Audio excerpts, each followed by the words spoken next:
1905 সালের বঙ্গভঙ্গ আন্দোলনের সময় সাম্প্রদায়িক বিদ্বেষের বাতাবরণ তৈরি হয়। সে সময় রবীন্দ্রনাথ ঠাকুর সৌভ্রাতৃত্ব বজায় রাখার জন্য রাখি বন্ধন উৎসবের সূচনা করে, আর তখন থেকেই শুরু হয় রাখি বন্ধন উৎসব। আজও এই রাখি বন্ধন উৎসবের ঐতিহ্য বহন করে চলছে গোটা দেশব্যাপী। আর এই দিনে বোনেরা তাদের ভাইয়ের হাতে রাখি বেঁধে দেয়, অপরদিকে ভাই তার বোনকে রক্ষা করার প্রতিশ্রুতি দেয়।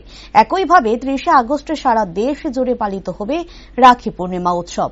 রাখি পূর্ণিমাকে সামনে রেখে বিভিন্ন দোকানে রাখির পসরা সাজে বসতে দেখা যায় বিভিন্ন দোকানীদের। সাংবাদিকদের মুখোমুখি হয়ে এক রাখি ব্যবসায়ী জানায়, বিভিন্ন ধরন এবং বিভিন্ন দামের রাখি রয়েছে।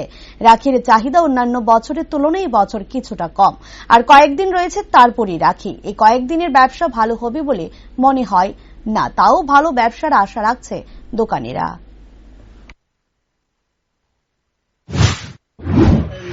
ধরেন 15 টাকা ডজন আছে, 30 টাকা ডজন আছে, 45 টাকা ডজন আছে, 60 টাকা ডজন আছে, 180 টাকা ডজন আছে, 120 টাকা ডজন আছে। কিরকম রয়েছে মানে আপনার চাহিদাটা কিরকম রয়েছে রাখি? চাহিদা মোটামুটি আছে, অন্য বারের থেকে এবার একটু কম।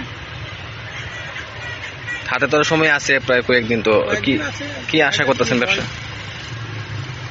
খুব একটা ভালো হবে মনে হয় না, আগে তো খুব একটা সেল হয়নি আমাদের। কারণটা কি মনে হতে পারে যে এখনো তো কয়েকদিন আছে, দেখা যাক কি হয়। আশা আছে একটু ভালো হবে, সময়টা আছে।